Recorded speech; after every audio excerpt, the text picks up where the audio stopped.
Welcome, everyone. We're thrilled to have Dr. Marcia Goddard presenting today. Dr. Goddard, who has a PhD in neuroscience, currently works at Range, a gaming company where she's responsible for conducting studies to assess and improve the effectiveness of their products. We can imagine that every single person here today has experienced some form of stress in these past few weeks. We're glad you're able to join us today because it's crucial that we dedicate some time to self-care and to focus on the things that we can control. And Dr. Goddard is the perfect person to talk to us about it today. Just a couple housekeeping items before we begin. All phones will be muted during today's presentation, but we encourage you to ask questions in the questions panel on the right-hand side of your screen. And make sure you answer the poll questions that we'll have during the presentation. The webinar is being recorded and you'll receive a copy of the recording within 24 hours. That's it for me. Take it away, Marcia. Thank you very much. Thank you for having me. I've been itching for a way to make myself useful throughout all of this. So thank you for organizing this webinar, and thank you to everybody, of course, for joining me today. What I thought I'd start out with is a little poll to get a sense of what we're working with today. So I would like to ask all participants on a scale of 1 to 100, how stressed out are you about everything that is going on right now? And the poll should pop up in your screen any second.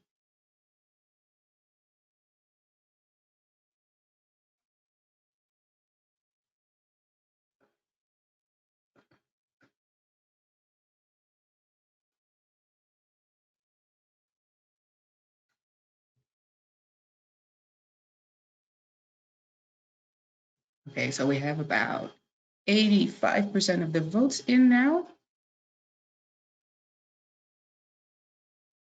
And I think I already get a sense of where this is going. So most of you are saying you're about 50. So you're okay, you're not doing great, you're a bit uneasy. Let's see if there is any way we can get that number down a bit in the next 45 minutes. So we can close the poll now, and I'm gonna go on to my next slide. Okay, so I want to start this whole thing with explaining my view on the difference between what we normally label as stressful and the type of stress that we're experiencing right now. Normal work-related stress, so not meeting deadlines, too much to do, not having enough time to do it, wanting to be perfect, that all falls under this really shouldn't give you that much stress category. So not everybody experiences occupational stress. Now, COVID-19 is something else. This is not the type of stress that you can talk yourself into or out of. There is a deadly virus out there. So to be honest, I'd be a little bit worried if you were not the least bit stressed about this. I think it's safe to say that for most of us, our stress response is working overtime right now. So I thought it would be good to explain what exactly is going on inside our brains, because that might help you understand why you feel the way you do. So we have two different types of stress response systems. The first one is the acute stress response. It's like an injection of adrenaline that gets you into fight or flight mode. Here's how that works. So all day long, your eyes and your ears receive information from the world around you. Your amygdala, which is a small brain area in the prehistoric part of our brains, is responsible for interpreting that information. And it does that incredibly fast. Before you know what you're seeing or hearing, your amygdala has already decided if that information is a sign of threat or a sign of danger. And if it does label it as dangerous, then it sends a signal to your hypothalamus, which is a different brain area. Now, your hypothalamus is like mission control. It activates your nervous system. Your sympathetic nervous system is kind of like the gas pedal of your body. It activates your fight or flight mode, while your parasympathetic nervous system is its opposite. So it acts as a brake and it calms you down once the threat has disappeared. Now, when there's danger, your hypothalamus activates your sympathetic nervous system using adrenaline, which gets you ready to act. Now, this is all subconscious, and that means that you act before you think. This is what happens when, for example, you walk down the street and all of a sudden there is a car coming, and before you realize what has happened, you've already jumped out of the way. The second stress response system is the HPA axis. Now, this is not an injection, this is more like a slow drip. So it consists of the hypothalamus, the pituitary gland, and the adrenal glands, and it's responsible for cortisol production. This system keeps you alert, so it keeps you ready to go in case the threat or the danger returns. Now, this is the situation right now. Our bodies all are in full-on fight or flight mode pretty much all the time. But that's not great, especially not in the long run. So what I really wanted to do today is go over some really concrete tips that you can start using right away to help you manage your anxiety and keep some form of work-life balance throughout all of this. And I have incorporated the questions that you have sent in before the webinar. But if questions do come up, please feel free to ask them. If I'm not able to answer them during the webinar, then I will go over them afterwards, and we will make sure that you do get an answer. Okay, so let's start with managing your anxiety. The first thing would be to accept the situation. It is completely normal to be anxious in a situation like this. So, give yourself some time to freak out, and it helps to set a deadline. So, for example, I'm going to give myself 3 days to properly wig out, and after that, I'm going to get my act together. Simply allowing yourself to be scared immediately gives you some room to breathe.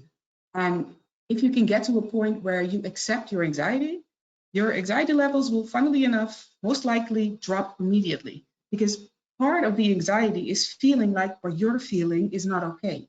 And as soon as you understand that it is okay and it is normal, you'll immediately start to feel better. Second one would be to focus on your circle of influence. Now, unless you're an epidemiologist or an infectious disease expert or a healthcare worker, there's probably not much that you can do to help fight COVID-19. And that's really annoying because we cannot influence the situation, but the situation does have a pretty big influence on us. And that lack of control leads to a lot of anxiety. Now, a way to manage that is to focus on the things that you can control. So if you're able to shift your focus from the threat of an uncontrollable situation to the safety of things that you can control, it will help reduce your anxiety. So think about what is inside your circle of influence. You can control how you structure your day, you control if you maintain a healthy lifestyle, and you control how you connect with friends and family throughout all of this. Next one is to live in the moment and to do it consciously. Now, this one is always important, but now more than ever. If you have no clue what the world will look like in a few months, which is incredibly scary, then you might as well focus on the now. But that's not what our brain does. Our brain desperately wants to figure out what's going to happen next, to the point where it starts to fill in the blanks itself. And of course, while doing that, it's going to be operating from a worst case scenario. And that's a difficult pattern to break through, but consciously making the decision to focus on the now might help you with that. So when you notice that your brain is wandering to the future and you feel yourself getting worked up about it, pull it back to the now. Consciously focus on whatever it is that you're doing right then and there. I know that requires a lot of cognitive control, which means that it will cost you quite a bit of energy. That also means that you won't be able to do it all the time, and it will require some practice in the beginning. But if you can get the hang of it, then it is something that will help you a lot, not just now, but also in the future.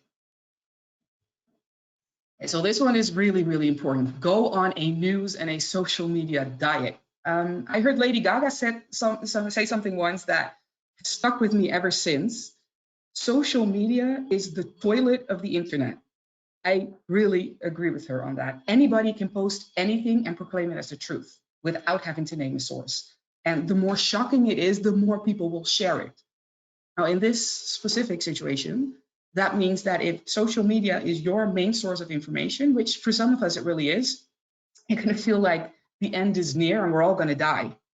We're actually not, but you really have to dig deep if you want to get to any level of nuance on the internet. And that's a bit problematic because the more anxious people are, the more likely they are to want to binge news.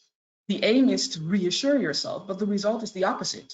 So, following the daily COVID-19 newsfeed will only freak you out even more. So get your news from credible sources and limit your intake. once, maybe twice a day is enough to stay up to date on what's going on. And very important, right before you go to bed is not the right time to check the news. Okay, the next one is to look for ways to help others. Now, acts of altruism activate brain areas that make us feel good. It's related to well-being and to happiness, and it leads to feelings of reward. In this case, doing something for somebody else will also make us feel like we have some sort of control over what is going on and like what we do matters. Now that thing, like what we do matters, that's a fundamental need for human beings. So in a time when we might feel like nothing we do makes any difference, which is really scary, doing something for somebody else can really help to reduce your anxiety. So, you can donate to a food bank if you have the means, but you can also just send a postcard to an elderly person. And what I did is I subscribed to a mailing list for scientists, and every day I get an email with requests from scientists worldwide that are working on fighting the virus. So I may be able to help enter data into a database or develop a questionnaire to help with contact tracing. And there's a colleague of mine he's a visual designer. He helped develop an app that identifies traveling healthcare workers and other frontliners as priority vehicles at checkpoints all the way over in the Philippines.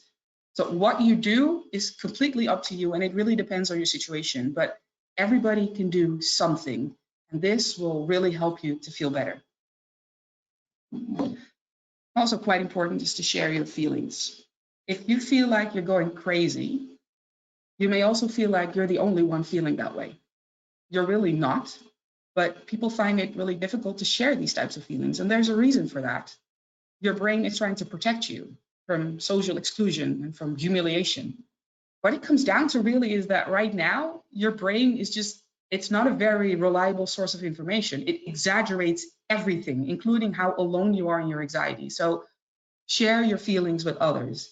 It will make you realize that you are most definitely not alone, that everyone has some anxiety over this, and it will also help you to feel safe. That might sound weird, but it's really true. From an evolutionary perspective, human beings have always been safer in groups. So being scared in a group is a lot less scary than being scared alone. Don't keep your feelings to yourself because it will eat you up. Talk to your friends, talk to your partners, or talk to somebody else that you trust. Okay, structure your day, make your bed. For this one, I would like to show you a short video first. Change the world, start off by making your bed. If you make your bed every morning, you will have accomplished the first task of the day. It will give you a small sense of pride, and it will encourage you to do another task, and another, and another. And by the end of the day, that one task completed will have turned into many tasks completed. Okay, so this is William McRaven, the US Navy Admiral. I'm usually not that into motivational videos, but this is actually pretty solid advice. If anxiety gets out of hand, it can lead to something that we call learned helplessness, which basically means giving up on everything. You really want to prevent that from happening because you can spiral if you get there. So if you feel like this is all too much, just start small. Get up, make your bed. It will give you a small mood boost that can fire you up to go on to the next task. And if you're really struggling, structure your day and fill it with small tasks that will help you regain a sense of control. And once you start feeling that way, then you can build up to bigger tasks. Okay, the next one would be to use neutral framing. Use neutral language to describe the situation. One of the reasons the news provokes so much anxiety right now has to do with the way that they're framing the whole situation. So we are constantly being told that we are in a coronavirus crisis about 50 times a day in screaming headlines. I appreciate the gravity of the situation, but we could really do ourselves a favor if we try to be, a bit more neutral in the language we use when we talk about all this. So, for example, what I try to do is to refrain from using the words virus and crisis. Instead, I use COVID-19 situation. It may seem like I'm fooling myself, but I'm not. I'm tricking my brain. I'm not lying to myself, and I'm not denying anything. I'm just choosing which framing to use to make it all seem less scary, because both virus and crisis are trigger words for your amygdala. Of course, denial is not going to get you anywhere, but it is perfectly acceptable to choose to frame the situation in a way that helps you cope with it more effectively. Play. Now, working for a serious game developer has taught me a thing or two about the power of play. Play is an incredibly powerful stress management technique. Play can literally be an escape to a different world, game world in which COVID doesn't exist, and your worry isn't if you die, but how many times you have to die before you defeat the end boss. Play does wonderful things to our brains. So it boosts the release of dopamine and serotonin, which helps to reduce anxiety, and it makes you feel good. And playing a game with other people really increases feelings of social bonding, which is exactly what we need now that we're all isolated at home. So multiplayer games, and especially cooperative ones, also stimulate the release of a chemical that we call oxytocin, which is the same chemical that is released when you hug somebody, and it stimulates feelings of social bonding. So, play at home with your family if you can, or play online with your friends. Even if you feel like you don't have time to do it, try it anyway, because it will really help you feel better. Right, the last one for managing your anxiety is to sleep. So I live in the Netherlands, and our Minister of Medical Care, who is responsible for handling the COVID-19 situation here, actually collapsed during a debate. He had to resign afterwards because he was suffering from exhaustion. I don't think that I can give you a better example of the importance of sleep. If you don't sleep, you will not be able to function, and you will most definitely not be able to muster up the energy to manage your anxious thoughts. Everything is so much scarier when you're tired. So please, please, please make sure you get enough sleep. Your brain will thank you for it.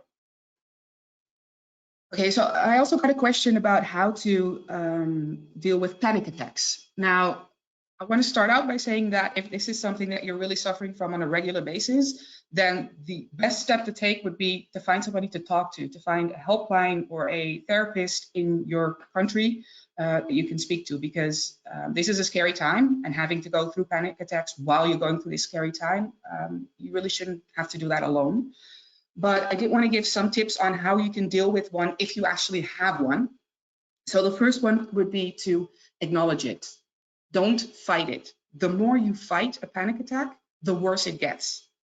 And there are some tips on how to deal with it while it's happening that involve, breathing exercises and mindful breathing. I won't get into too much detail here. There is a lot of information on the internet about it, but that can really help to calm you down, because what is really happening during a panic attack is that your heart rate goes up so much that you kind of feel like something is really wrong, but the only thing that is wrong is that you are scared.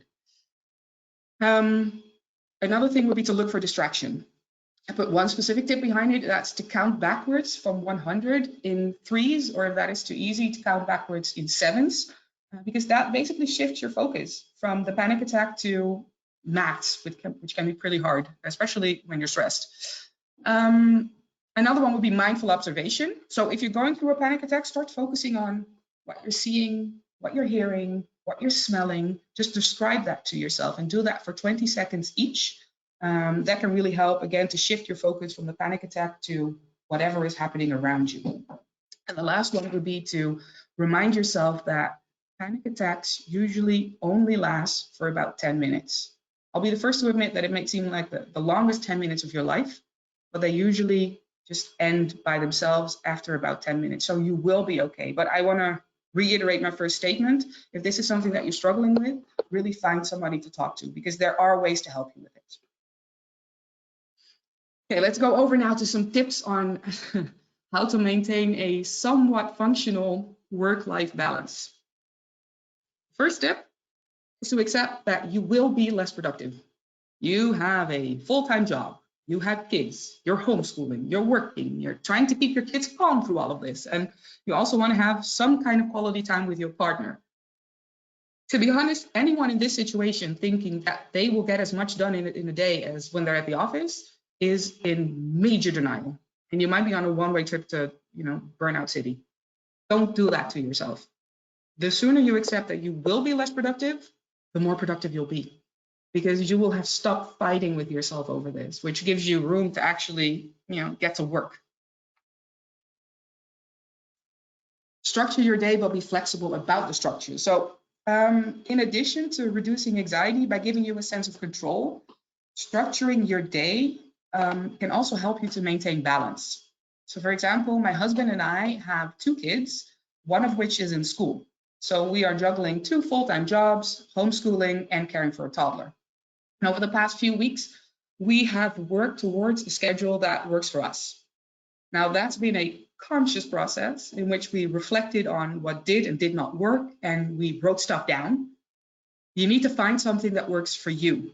And it's important that you are rigid about finding a structure, but you are flexible about what that structure should look like. So come up with something, and if it doesn't work, try something else. And if you have kids, also keep their needs in mind. You know, they're going through this as much as you are. And structure will give them something to hang on to. And if they're old enough, give them a say in the whole thing and find something that works for all of you. Taking regular breaks. Now, this seems to be a challenge for people, even when there's no global lockdown going on. But now it's more important than ever. A lot of people are skipping their breaks because they feel like they need to use that time to catch up on work. I cannot emphasize enough how bad that is for your brain, for your body, for your well-being. You need to get up at least once every hour for a few minutes. So when this webinar is over, get up, walk around, stretch, grab a drink, clear your head, then get back to work. You will be much more productive that way. Short mindfulness exercises. Okay, so the M word. People seem to either love mindfulness or hate it. I understand that, but I do want to make it clear that mindfulness can be incredibly valuable right now. And I'm not talking about, taking a 5-day vow of silence to find yourself. I'm talking about using mindfulness to stay grounded in the present instead of worrying about the future. There is a ton of research to back this up, and it's so effective that we, for example, have developed a mindfulness game called Join Me that helps you incorporate micro mindfulness interventions into your daily schedule. So it only takes up a few minutes of your time every day, and it can really benefit your mental health. So what I thought I could do is give you an example of a short mindfulness exercise that's also part of the Join Me game, but you can start using today if you want. So here's how it goes. If you start feeling overwhelmed, just get up, walk over to the window, and then close your eyes. Take a deep breath, open your eyes, and for 20 seconds, just watch.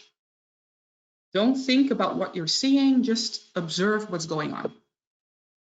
Then close your eyes again, take a deep breath, and for 20 seconds, listen. Don't interpret what you hear, just listen to the sounds. Then take another deep breath, and for the last 20 seconds, feel. Don't judge it, just stand there and let it happen. And don't think in terms of emotions like I feel stressed or I feel tired, but make it factual, like I feel the ring around my finger or I feel my hair touching my shoulder. Those 60 seconds, if you're really willing to go for it, can be enough to give yourself some breathing room when you become overwhelmed. The next step is to formally end your working day. To be completely honest with you, I sometimes don't even know what day it is anymore. And I don't think that I'm alone. The days kind of all seem to blend together. And because we're all working from home, it becomes really difficult to separate your work life from your home life. Your brain needs to make that switch somehow. And right now, you don't have the luxury of a commute to flip that switch. So it can really help you to come up with a ritual or routine to formally end your working day. And it could be anything. You could take a walk around the block if you're allowed to. I know not everybody is. It could be just tidying up your desk, putting away your laptop, or it could be, having a drink with your partner. Whatever works best in your situation, but do allow yourself to change from work mode to home mode. Do not work nights. Now, it's tempting to do it to make up for lost time, and it's not disastrous if it happens once or twice, but do make sure that you don't make a habit out of it, because that will burn you up really, really quickly. You really, really need some downtime. And you probably know it, but just for the record, homeschooling your kids does not qualify as downtime. And the next one is also for the parents. If you have kids, find time to play with them. Really be with them without any distractions. It may feel like you're spending more time together than ever, but do not confuse quantity with quality. You know, homeschooling your kids it's necessary, but it's not a choice, and especially not to them. I don't think they would call it quality time, and really neither should you. So play a board game, make a puzzle together, build a tent. Doesn't matter what it is, but it will strengthen your relationship, and that will reduce your stress levels, which will actually help you to become more productive. Exercise, which is limited but not impossible. I put that in there because somebody asked me for tips on managing stress that do not include physical activity, since that is limited right now. I understand that question. I'm used to doing 6 hours of dance practice every week. And to be honest, I haven't even come close to that since this all started. And I think I ate my body weight in chocolate, but really do try to find a way to be active throughout the week. Exercise has a lot of benefits for the brain. And quite honestly, I wouldn't be very good at my job if I didn't at least tell you to try. So a lot of gyms are offering workouts online. You can take online dance classes or just download a workout schedule and do it on your own. You can invite friends to a Zoom workout or challenge yourself to running up and down the stairs as many times as possible. I'm just giving you random options here. And I know it requires a lot of determination and it's more difficult than under normal circumstances, but please really do try because it is really, really good for your mental and physical health. Do not multitask. Multitasking does not exist. Our brains cannot process information from 2 different sources at the same time. All it can do is switch really quickly from one task to another, which is exhausting. It takes up a lot more of your energy than doing one thing at a time. And really, if there's one thing you need to preserve right now, then it's your energy. So become a serial monotasker. Again, structure your day so that you know what you have to do, and then do those things one at a time. And there it is again, sleep. I'm not going to repeat what I've said before, but I do want to add something. If you don't sleep, you will not be able to balance your work and your home life. If you don't sleep, you will not be able to balance anything. So please get some sleep. On average, you should get about 7 hours a night. Lastly, some advice for managers and business owners. Now, I know these times are incredibly difficult, and a lot of you may not know if and how you're going to make it through. So it may be tempting to focus only on your financial situation, but please also remember your people. So check in with them regularly, especially now that everyone is working remotely, and make it as personal as possible. So if you can video call them on their phones. Don't rely on sending bulk emails to everyone. And also just try to be honest with them. I don't think anybody really knows what the world will look like after this. So I don't think they expect you to, but just talk about that with them in an honest way. So these are just some general tips that covered most of the questions that were sent in, but there were some additional questions that I would also like to answer. The first is, what are some meditation best practices? Now, I'm not a meditation expert. I do coach people, and during coaching, I sometimes use mindfulness meditation, but that definitely does not make me an expert.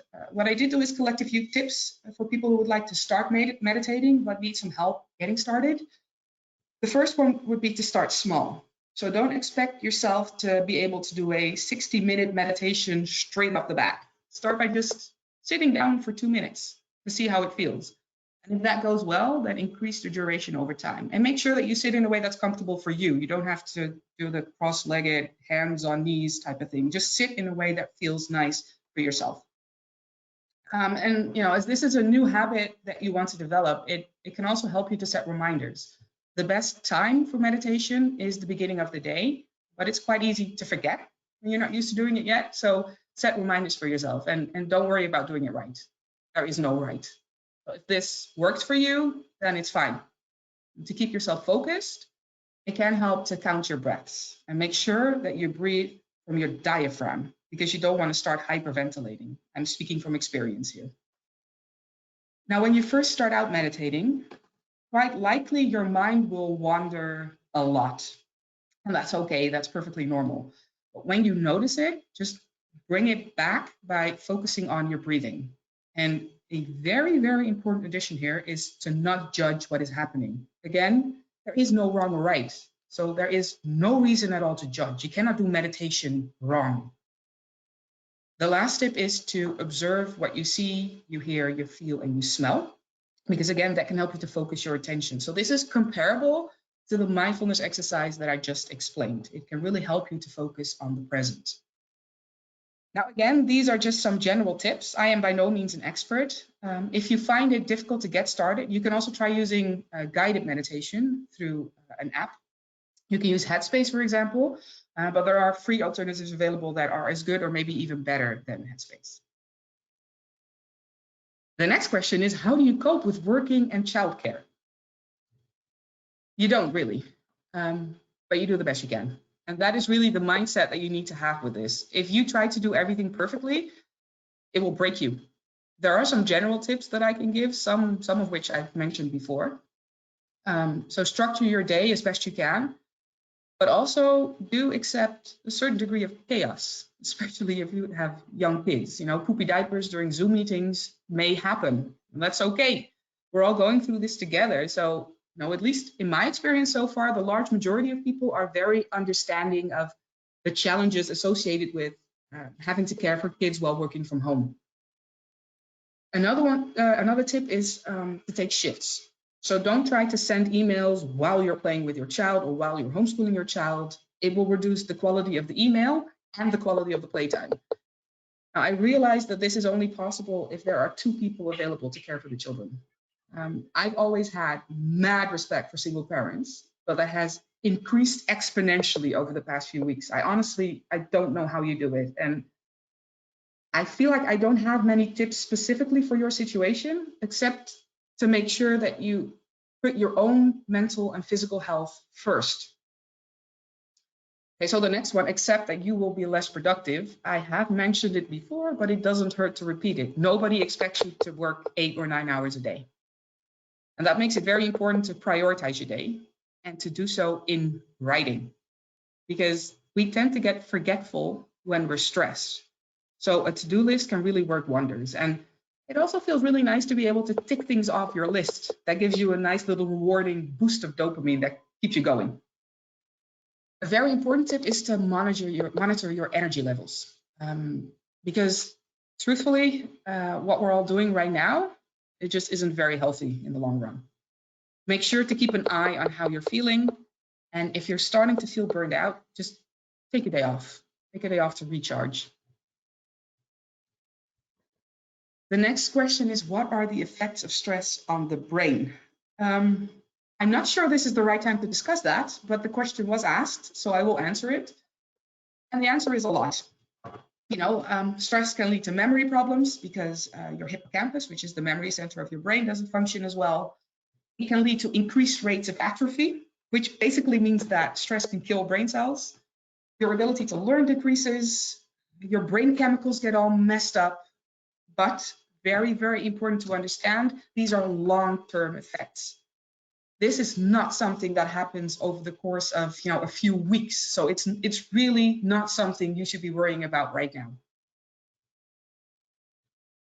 What is the best way to deal with stressed colleagues, clients, or candidates? I got quite a few questions about this. Now, this is a difficult one because you want to be there for them, but you also need to stay sane. So the best advice that I can give you is that when you notice someone is really freaked out and is taking it out on you, ask them sincerely how they are feeling and listen to their answer. Give them some time to vent. And even if you think that they're exaggerating or you don't agree with what they are saying, don't judge them. This is their truth based on their experience of this whole thing. And we're all dealing with it in our own way. So be understanding, but really do keep your own well-being in mind. You don't want to, you know, inadvertently become someone's therapist, and you do have yourself to take care of as well. The next question is, are there age differences in coping styles? Now, there are no clear age differences in the way people handle these types of situations. It's not like adults are, you know, better at stress than teenagers. The main factors that determine how people cope with stress are their own personality. So for example, people who score lower on emotional stability will probably find this a lot harder. There's genetic vulnerability, which is, it's related to personality, but also to how your brain operates. So some people just have more active stress response systems, and it's related to previous experiences. And those previous experiences can both harm you and benefit you. So if you've been through a traumatic experience in your past, you can either become really resilient, in which case you will probably handle this a lot better than others, or you can become more vulnerable. And in that case, it may trigger serious mental health problems. And again, in times of isolation, find somebody to talk to if that is the case for you. But as you can see, these things are all related to individual characteristics and not chronological age. This is the last question that I wanted to go over, and it's more of a remark, but I found it really interesting because it touches on something that we at NRench are actually studying right now. So the remark was, perhaps we need to develop some new skills in order to overcome the period after the improvement of the situation with COVID-19 and not during the spread process and the pandemic. I completely agree with this. So we are in the acute stress phase right now, but after we've conquered COVID, we will have to deal with the economic consequences.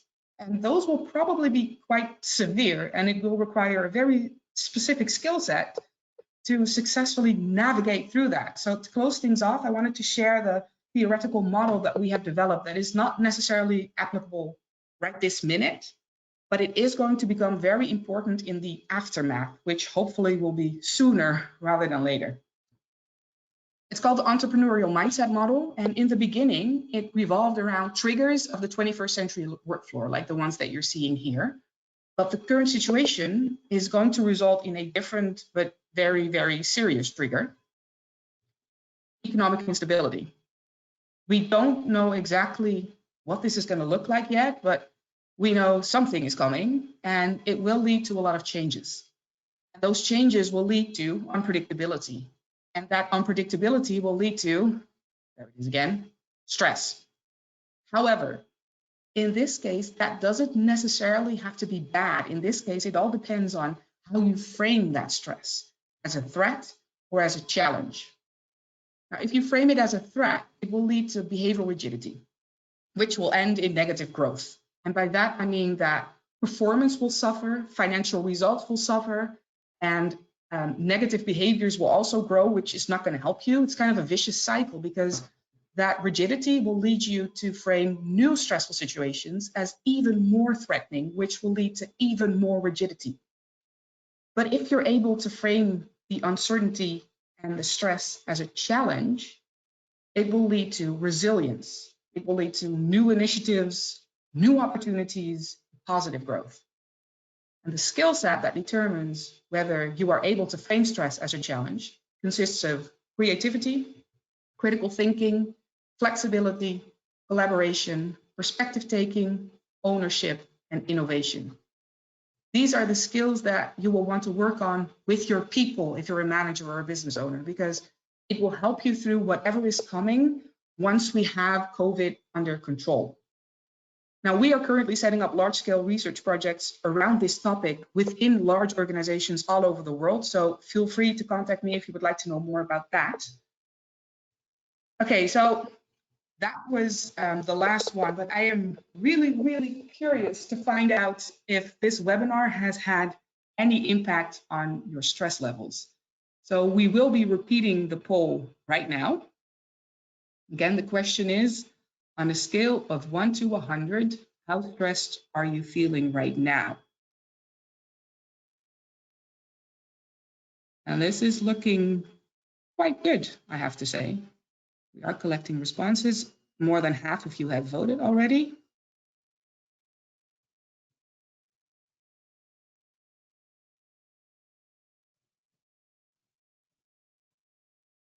So we're up to 75% of people who have voted. If you haven't voted yet, you have a few more seconds before the poll is going to close.